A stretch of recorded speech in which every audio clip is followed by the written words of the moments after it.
नमस्कार विद्यार्थी मित्रो. मागील दुसऱ्या व्हिडिओमध्ये आपण मानवाच्या प्राथमिक आर्थिक क्रिया पाहिल्या होत्या. त्यामध्ये लाकूडतोड करणे, मासेमारी करणे, पशुपालन करणे आणि खाणकाम करणे हे व्यवसाय पाहिले. आज तिसऱ्या व्हिडिओमध्ये आपण मानवाची जी शेवटची आर्थिक क्रिया आहे, शेती, याविषयी अभ्यास करणार आहोत. या व्यवसायामध्ये आपण शेतीची व्याख्या, शेतीचे महत्त्व, शेतीवर परिणाम करणारे घटक, प्राकृतिक घटक, आर्थिक घटक आणि शेतीचे प्रकार अभ्यासणार आहोत. सुरुवातीला आता आपण शेतीची व्याख्या पाहू. साधारणपणे शेती हा शब्द जो आहे तो कृष या शब्दापासून तयार झालेला आहे. कृष म्हणजे शेतजमीन नांगरणे. त्यावरून शेतीची व्याख्या केलेली आहे. शेतजमीन नांगरून तिच्यात बी पेरून पेरलेल्या बियांची आणि उगवून आलेल्या रोपांची योग्य ती काळजी घेऊन शेतीमधून पिकांचे उत्पादन घेणे म्हणजे शेती होय. किंवा आपल्याला शेतीची दुसरी व्याख्या या ठिकाणी करता येईल. पिकांचे उत्पादन घेण्यासाठी मोठ्या प्रमाणात मृदेची मशागत करण्याची कला किंवा लागवड करण्याची कला म्हणजे शेती होय. काय शेतीची व्याख्या करता येईल आपल्याला?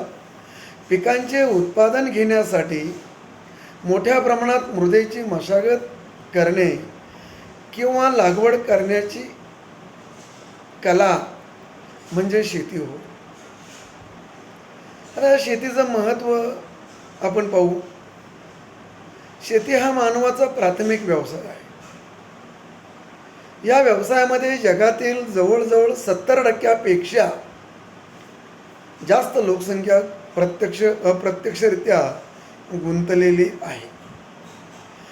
या व्यवसायातून मानवाच्या ज्या मूलभूत गरजा आहेत, अन्न, वस्त्र, निवारा, या गरजा तर भागविल्या जातातच, परंतु शेतीमधून उद्योगधंद्याला लागणारा कच्चा माल मोठ्या प्रमाणावर मिळतो. त्याचबरोबर शेतीमधून आपण विविध प्रकारची पिकेही घेतो. त्यामध्ये नगदी पिके आहेत, काही व्यापारी पिकं आहेत, कडधान्याची पिकं आहेत आणि अन्नधान्याची पिके तर घेतोच. त्याचबरोबर या व्यवसायामुळे पशुपालनाचा देखील मोठ्या प्रमाणात विकास झालेला पाहायला मिळतो. जगामध्ये विविध भागात मानवी संस्कृतीचा विकाससुद्धा या शेती व्यवसायामुळे झालेला दिसून येतो. उदाहरणार्थ मेसोपोटेमिया संस्कृती, नाईल संस्कृती, सिंधू संस्कृती या सारख्या संस्कृत्यांचा उदय देखील या शेती व्यवसायामुळेच आपल्याला झालेला पाहायला मिळतो.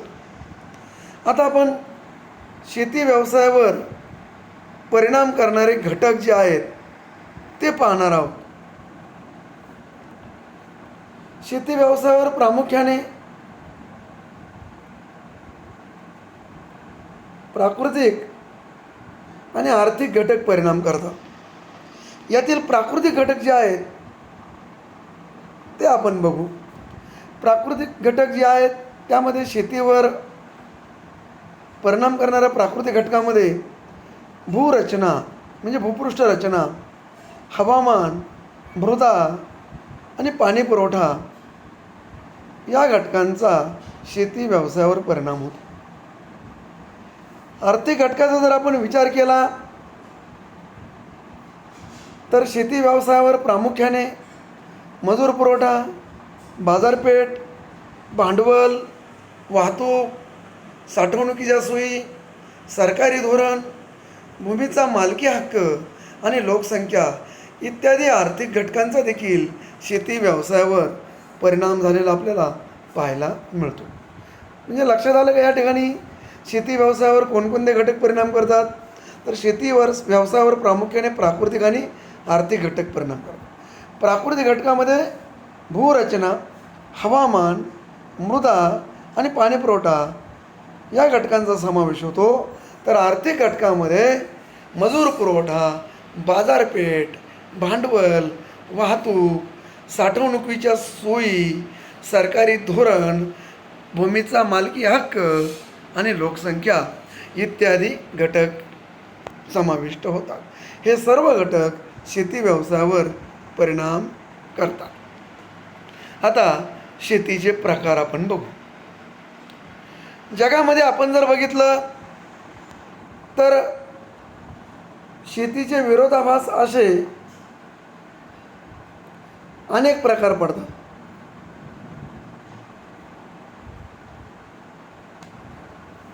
एकमेकाला विरोधात असे शेतीचे विविध प्रकार पडलेले आपल्याला पाहायला मिळतात. परंतु या प्रकरणामध्ये आपण शेतीच्या वैशिष्ट्यानुसार शेतीचे पडलेले प्रकार पाहणार आहोत. शेतीच्या वैशिष्ट्यानुसार शेतीचे प्रमुख 2 प्रकार पडतात. एक भूमी उपयोजनानुसार शेतीचे प्रकार आणि दुसरं उद्देशानुसार शेतीचे प्रकार. तर यापैकी आपण या प्रकरणामध्ये उद्देशानुसार जे शेतीचे प्रकार पडतात त्याचा आपण अभ्यास करणार आहोत. उद्देशानुसार शेतीचे 2 प्रमुख प्रकार पडतात. त्यातला एक जो आहे तो म्हणजे उदरनिर्वाहाची शेती आणि दुसरा आहे व्यापारी शेती. तर हे 2 प्रमुख शेतीचे प्रकारांचा आपण या प्रकरणामध्ये प्रामुख्याने अभ्यास करणार आहोत.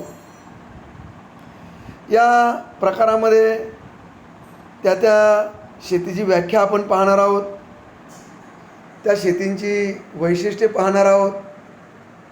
त्यांचे प्रकार पाहणार आहोत आणि जगामध्ये कोणकोणत्या प्रदेशात या शेत्या केल्या जातात याचाही आपण अभ्यास करणार आहोत.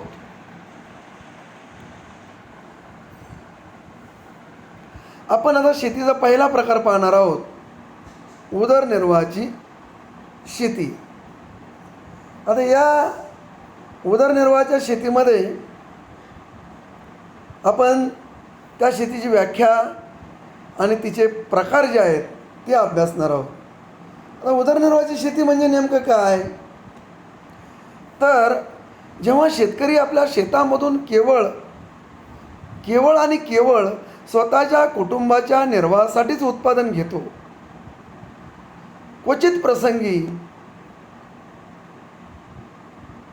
त्यातील थोडेसे धान्य पैशाअभावी स्थानिक बाजारपेठेमध्ये विक्रीसाठी पाठवितो, तेव्हा अशा शेतीला आपण उदरनिर्वाहाची शेती असे म्हणतो. या उदरनिर्वाहाच्या शेतीचे 2 प्रमुख प्रकार पडतात. एक आहे स्थलांतरित शेती आणि दुसरं आहे उदरनिर्वाहाची शेती. यापैकी आपण उदरनिर्वाहाच्या शेतीचा पहिला प्रकार पाहणार आहोत, तो म्हणजे स्थलांतरित शेती. आता स्थलांतरित शेतीची व्याख्या काय आहे, स्थलांतरित शेतीचे वैशिष्ट्य कोणकोणते आहेत आणि जगामध्ये कोणकोणत्या प्रदेशात ती शेती केली जाते, या शेतीच्या काही समस्या आहेत का, याचा आपण या ठिकाणी अभ्यास करणार आहोत. आता स्थलांतरित शेती म्हणजे काय हे आपण या ठिकाणी पाहू.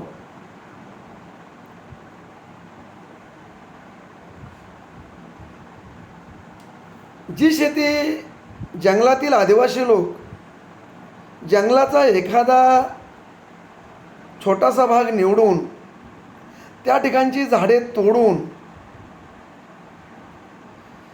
ती झाडे जाळून त्या ठिकाणची जमीन सपाट करतात आणि तोडलेल्या झाडांचा पालापाचोळा वाळल्यानंतर, तो जाळल्यानंतर त्यापासून शिल्लक राहिलेली राख खत म्हणून त्या जमिनीमध्ये काठीच्या साहाय्याने छिद्रे पाडून टाकतात व पिकांचे उत्पादन घेतात. अशा प्रकारे दर 2-3 वर्षानंतर हा भाग नापीक झाल्यानंतर तशाच प्रकारे जंगलाचा दुसरा एखादा भाग निवडून ही शेती केली जाते. म्हणजे ही शेती कशा प्रकारे केली जाते, तर या शेतीमध्ये आदिवासी जमातीचे लोक जंगलाचा एखादा छोटासा तुकडा निवडतात, त्या ठिकाणची झाडे तोडतात, नंतर ती जमीन सपाट करतात. ती जमीन सपाट केल्यावर तोडलेल्या झाडाचा पालापाचोळा जाळतात, त्यापासून तयार झालेले राख जमिनीत मिसळतात आणि जमीन सपाट करून त्या ठिकाणी काठीच्या साहाय्यानं, दगडाच्या साहाय्यानं जमिनीमध्ये भोके पाडून त्यामध्ये बी टाकून त्या जमिनीतून पिकाचे उत्पादन घेतात. परंतु 2-3 वर्षानंतर हा भाग नापीक होतो. त्यामुळे तो भाग सोडून तो शेतकरी तशाच प्रकारे जंगलाचा दुसरा भाग निवडतो, त्या ठिकाणी तशाच प्रकारची शेती करतो. अशा प्रकारे जी शेती एका प्रदेशातून दुसऱ्या प्रदेशात, दुसऱ्या प्रदेशातून तिसऱ्या प्रदेशात दर 3 वर्षांनी केली जाते, त्या शेतीला स्थलांतरित शेती असं म्हटलं जातं. अशा या स्थलांतरित शेतीची काही वैशिष्ट्ये आहेत, ती वैशिष्ट्ये आपण या ठिकाणी पाहणार आहोत. आता स्थलांतरित शेतीचं पहिलं वैशिष्ट्य आहे शेतीचा आकार. आता ही जी स्थलांतरित शेती आहे ही जगातील उष्णकटिबंधीय प्रदेशातील जंगलव्याप्त प्रदेशामध्ये डोंगर उतारावर केली जाते. साहजिकच या शेतीचे आकार अतिशय लहान लहान असलेले आपल्याला पाहायला मिळतात. साधारणपणे या शेतीचे आकार अर्धा ते 1 हेक्टरपर्यंत असतात. दुसरं वैशिष्ट्य आहे शेती करण्याची पद्धती. आता ही शेती आपण व्याख्येमध्येच बघितलेली आहे की ही शेती करताना जंगलाचा एखादा भूभाग निवडला जातो, त्या ठिकाणची झाडे तोडतात, नंतर तो भाग सपाट करतात. सपाट केल्यानंतर त्या ठिकाणी त्या झाडाचा पालापाचोळा, लाकडं जाळून तयार झालेली राख जमिनीमध्ये मिसळतात. नंतर काठीच्या साहाय्यानं शेतात भोके पाडून त्यात बी टाकतात व पिकांचे उत्पादन घेतात. अशा प्रकारे या शेतीतून 2-3 वर्ष उत्पादन घेता येते. परंतु पुढे हा भाग नापीक होतो, त्यामुळे तो भाग सोडून जंगलाचा दुसरा भाग निवडावा लागतो आणि ही शेती करावी लागते. अशा प्रकारे एका प्रदेशातून दुसऱ्या प्रदेशात, दुसऱ्या प्रदेशातून तिसऱ्या प्रदेशात दर 2-3 वर्षांनी ही शेती करावी लागते. आता या शेतीसाठी कोणकोणत्या अवजारांचा वापर केला जातो,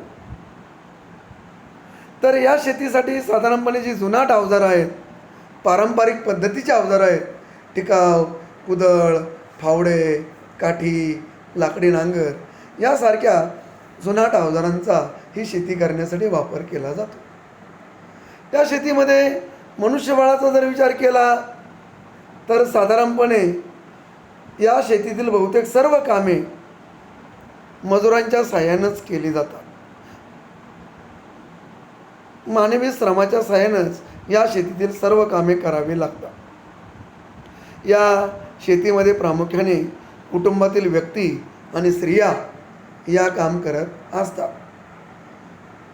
ही शेती पूर्णपणे पावसाच्या पाण्यावर अवलंबून असते. आता या शेतीमधून जी पिके घेतात त्यामध्ये प्रामुख्याने आपण जर बघितलं तर घेवडा, रताळी, केळी, याम यासारख्या पिकांचं या शेतीतून उत्पादन घेतलं जातं. या शेतीतून मिळणारे उत्पादन फक्त आणि फक्त उदरनिर्वाहापुरतेच असते. पुढचं वैशिष्ट्य या ठिकाणी आपल्याला सांगता येईल प्रदेश. जगामध्ये ही शेती प्रामुख्याने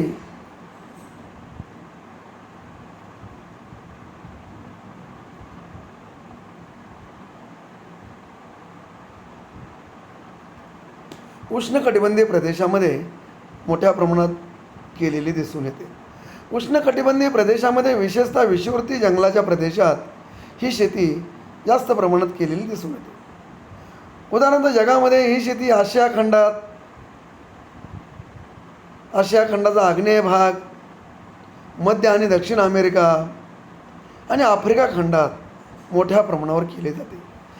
आग्नेय आशिया खंडातील जावा, सुमात्रा, बोर्निओ, न्यूगिनी, पापुआ इत्यादी जंगलव्याप्त प्रदेशात, तसेच मध्य आणि दक्षिण अमेरिकेमध्ये ॲमेझॉन नदीच्या खोऱ्यात, आफ्रिका खंडात कांगो नदीच्या खोऱ्यात आपल्याला ही स्थलांतरित शेती केलेली पाहायला मिळते. जगामध्ये या स्थलांतरित शेतीला वेगवेगळ्या नावाने ओळखलं जातं. या शेतीला मध्य अमेरिकेमध्ये मिल्पा असं म्हणतात. या शेतीला मध्य अमेरिकेमध्ये काय म्हणतात? मिल्पा असं म्हणतात. ब्राझीलमध्ये रोका असं म्हणतात. भारतामध्ये झूम म्हणतात. आफ्रिका खंडातील कांगोमध्ये मसाले असं म्हणतात. मलेशियामध्ये लडांग आणि श्रीलंकेमध्ये चेन्ना असं म्हणतात. म्हणजे जगामध्ये स्थलांतरित शेतीला वेगवेगळ्या नावाने ओळखलं जातं. हे आपल्याला ऑब्जेक्टिव्हला कधीकधी असे प्रश्न विचारले जातात, जोड्या लावा वगैरे यासाठी, तर ते ध्यानात ठेवायचं. मध्य अमेरिकेमध्ये स्थलांतरित शेतीला काय म्हणतात? मिल्पा. ब्राझील, दक्षिण अमेरिकेमध्ये ब्राझील देश आहे, या ठिकाणी त्याला रोका असं म्हणतात. भारतात झूम म्हणतात. आफ्रिका खंडात कांगोमध्ये मसाले असं म्हणतात. मलेशियामध्ये, आग्नेय आशियातील मलेशियामध्ये लडांग म्हणतात. आणि भारताच्या दक्षिणेला श्रीलंका देश आहे, त्या ठिकाणी चेन्ना असं त्याला म्हणतात. शेवटी या स्थलांतरित शेतीच्या समस्या ज्या आहेत त्या समस्या आपण या ठिकाणी पाहू. स्थलांतरित शेतीच्या समस्या अनेक आहेत. पहिली समस्या आहे, ही शेती करण्यासाठी मोठ्या प्रमाणावर वृक्षतोड केली जाते. कारण ही शेती जंगलामध्ये केली जाते आणि जंगलातील वृक्षतोड त्यासाठी मोठ्या प्रमाणात करावी लागते. त्यामुळं काय झालं आहे, जंगल संपत्तीचा ऱ्हास झालेला आहे.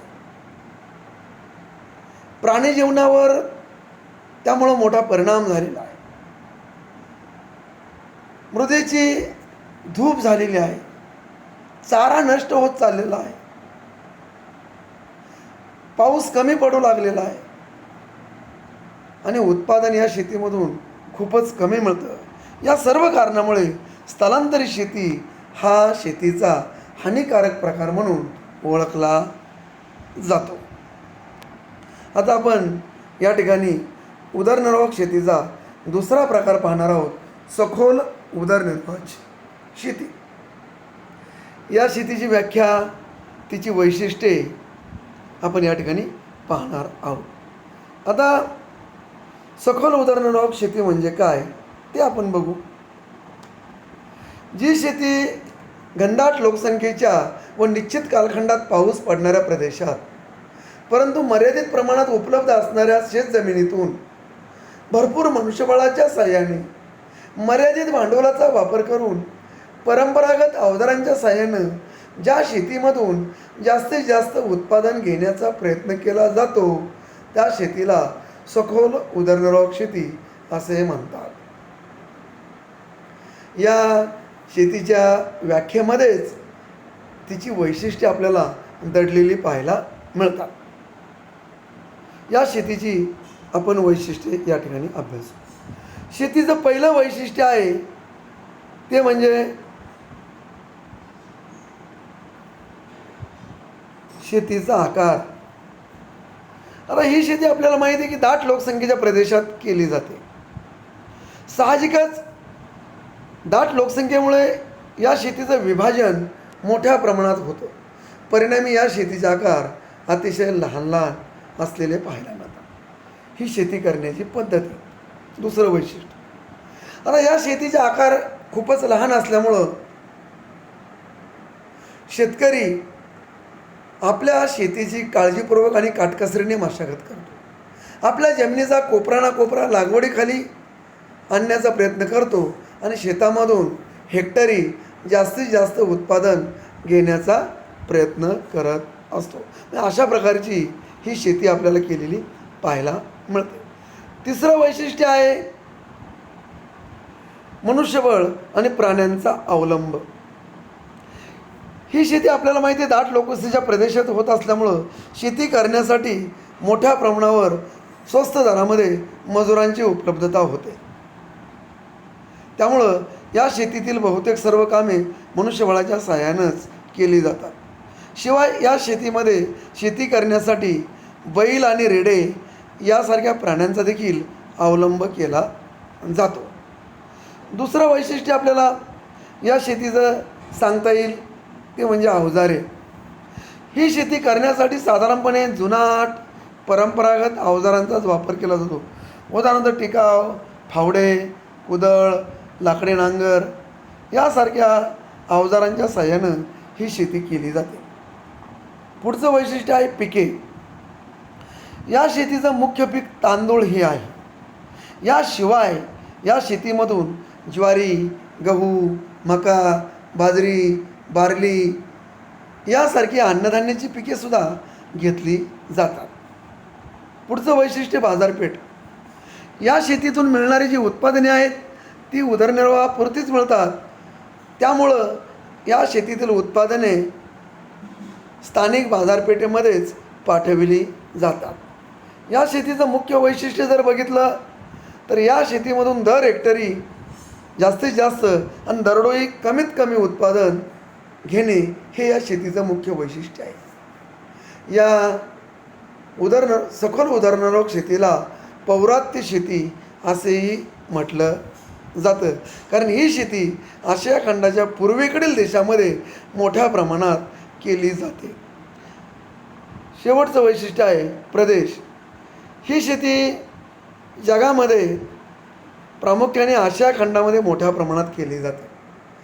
आशिया खंडातील चीन, जपान, भारत, कोरिया, श्रीलंका तसेच जावा बेट इत्यादी मोसमी आशियातील देशांमध्ये, त्याचप्रमाणे दक्षिण आणि आग्नेय आशियातील देशामध्ये सुद्धा ही शेती आपल्याला केलेली पाहायला मिळते. धन्यवाद. आपण चौथ्या व्हिडिओमध्ये शेतीचे जे उर्वरित प्रकार आहेत ते आपण अभ्यासणार आहोत. थँक्यू.